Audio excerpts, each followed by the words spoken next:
성경 읽어주는 딸, 현대인의 성경 낭독, 누가가 기록한 기쁜 소식, 누가복음 4장.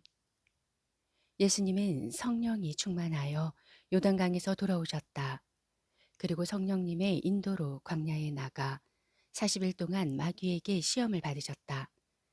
예수님은 그동안 아무것도 잡수시지 않아서 그 기간이 끝났을 때는 몹시 시장하셨다. 바로 그때 마귀가 예수님께 말하였다. 내가 하나님의 아들이라면 이 돌을 빵이 되게 하라.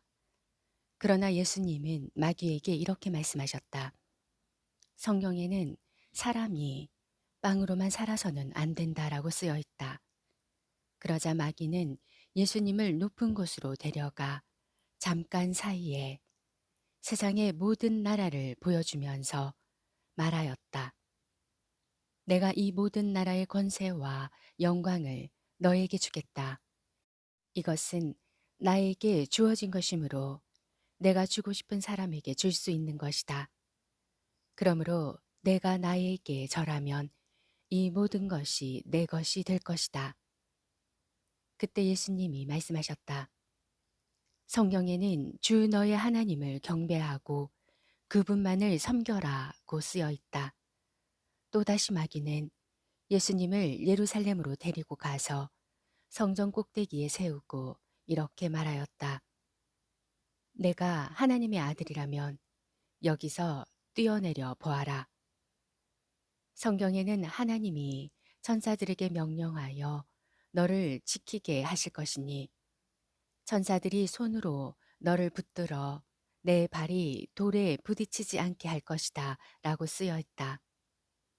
그래서 예수님은 마귀에게 성경에는 주 너의 하나님을 시험하지 말라고 기록되어 있다 하고 대답하셨다. 마귀는 이 모든 시험을 다 한 후에 적절한 시기가 올 때까지 잠시 예수님을 떠나갔다. 예수님이 성령님의 능력을 받아 갈릴리로 돌아오시자 이 소문이 사방에 퍼졌다. 예수님은 여러 회당에서 가르치시며 모든 사람에게 영광을 받으셨다. 예수님은 자라나신 고향 나사렛으로 가셔서 전에 하시던 대로 안식일에 회당에 들어가셨다. 그리고 성경을 읽으려고 일어나서 이사야의 예언서를 받아 이렇게 쓰인 곳을 찾아 읽으셨다. 주께서 나를 성령으로 충만하게 하셨으니 가난한 사람에게 기쁜 소식을 전하게 하시려고 나를 택하여 보내셨다. 그가 나를 보내신 것은 마음 상한 자를 고치고 포로에게 자유를 선포하며 눈먼 사람을 다시 보게 하고 짓눌린 사람을 풀어주며 주께서 은혜 베푸실 때를 전파하도록 하기 위해서이다. 예수님이 그 책을 덮어 회당 직원에게 되돌려 주고 앉으시자 그곳에 모였던 사람들의 눈길이 다 예수님에게로 쏠렸다. 그때 예수님은 그들에게 이제 읽은 성경 말씀이 오늘날 너희에게 이루어졌다 하고 말씀하셨다. 그러자 모두 예수님에 대하여 감탄하고 그 은혜스러운 말씀에 놀라면서 이 사람은 요셉의 아들이 아니냐 하고 수군거렸다. 그래서 예수님이 그들에게 이렇게 말씀하셨다. 너희는 틀림없이 의사야. 내 병이나 고쳐라는 속담을 들어 너희가 들은 일, 곧 내가 가버나움에서 행한 기적을 이곳 고향에서도 해보라고 나에게 말할 것이다. 내가 분명히 말하지만 예언자가 자기 고향에서는 환영을 받지 못한다. 엘리야 시대에 이스라엘에는 3년 반 동안 비가 내리지 않아 온 나라에 큰 흉년이 든 일이 있었다. 그때 거기에는 많은 과부가 있었지만 하나님께서는 오직 시돈의 사렙다에 사는 한 과부에게만 엘리야를 보내셨다. 또 예언자 엘리사 시대에는 이스라엘에 많은 문둥병자가 있었으나 한 사람도 깨끗함을 받지 못하고 오직 시리아 사람 나아만만 고침을 받았다. 회당에 있던 모든 사람들이 이 말을 듣고 분개하여 일어나 예수님을 산 위에 세워진 그 마을 밖 벼랑까지 끌고 가서 던져 버리려고 하였다. 그러나 예수님은 의젓하게 그들 가운데로 지나서 가버리셨다. 예수님이 갈릴리 가버나움으로 내려가 안식일에 회당에서 권위 있는 말씀으로 가르치시자 사람들은 모두 놀랐다. 마침 그 회당에 더러운 귀신 들린 사람 하나가 있었다. 그가 크게 소리를 지르며 나사렛 예수님, 우리가 당신과 무슨 상관이 있습니까? 우리를 없애려고 오셨습니까? 나는 당신이 하나님의 거룩한 아들임을 압니다. 하고 외쳤다. 예수님이 그를 꾸짖으며 떠들지 말고 그 사람에게서 나오너라 하시자 귀신이 사람들 앞에 그를 내동댕이 치고 나가버렸다. 그러나 그에게 상처는 입히지 않았다.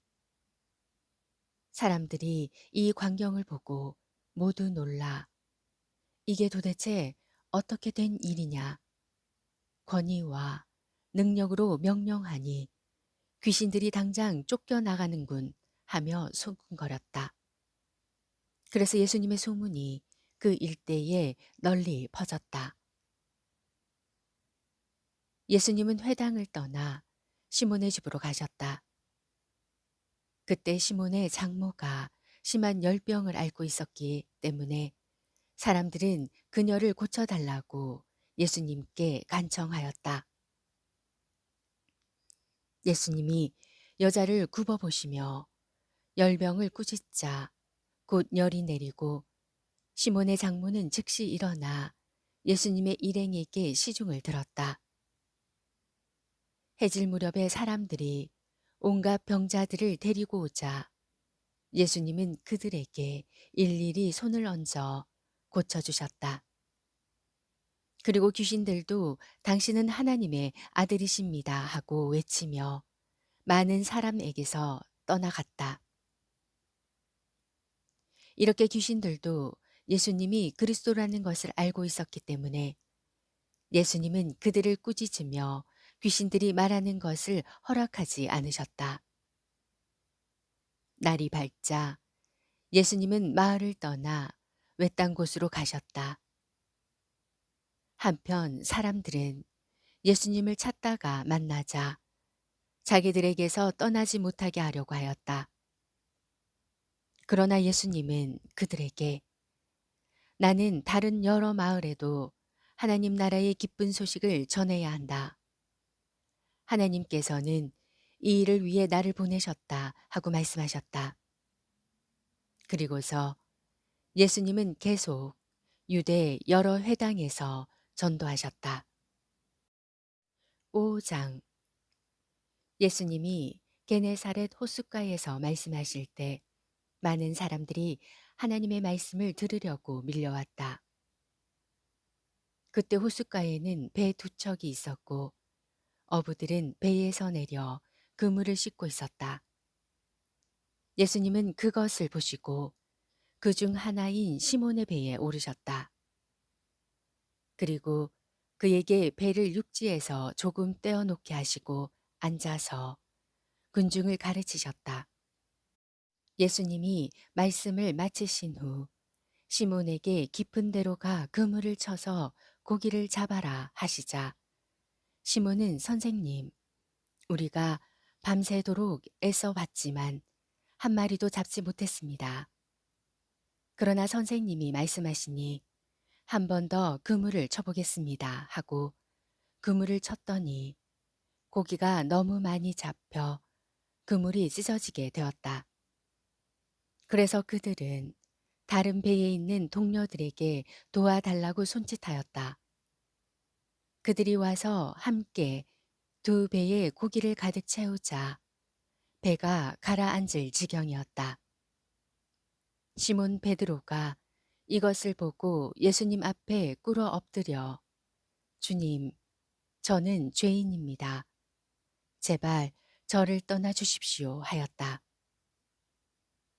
이것은 자기뿐만 아니라 자기와 함께 있던 모든 사람들이 고기 잡힌 것을 보고 놀라고 또 그의 동업자들인 세베대의 두 아들 야고보와 요한도 놀랐기 때문이었다. 이때 예수님이 시몬에게 두려워하지 말아라. 이제부터 너는 사람을 낚을 것이다 하자. 그들은 배를 육지에 대고 모든 것을 버려둔 채 예수님을 따라갔다. 예수님이 어떤 마을에 계실 때였다. 온몸이 문둥병이 번진 사람이 예수님을 보고 엎드려 주님, 주님께서 원하시면 저를 깨끗이 고치실 수 있습니다 하였다. 예수님이 그에게 손을 대시며 내가 원한다. 깨끗이 나아라 하고 말씀하시자 즉시 그의 문둥병이 나았다. 그때 예수님은 그에게 너는 아무에게도 말하지 말고 제사장에게 가서 내 몸을 보이고 모세가 명령한 예물을 드려 내가 깨끗해진 것을 사람들에게 증거하여라 하고 말씀하셨다. 그러나 예수님의 소문은 더욱 널리 퍼져서 많은 사람들이 예수님의 말씀도 듣고 병도 고치려고 모여들었다. 그러나 예수님은 자주 조용한 곳으로 가셔서 기도하셨다. 어느 날 예수님이 가르치고 계시는데 갈릴리와 유대의 여러 마을과 예루살렘에서 온 바리새파 사람들과 율법 학자들이 앉아 있었다. 그리고 예수님은 하나님의 능력으로 병을 고치기도 하셨다.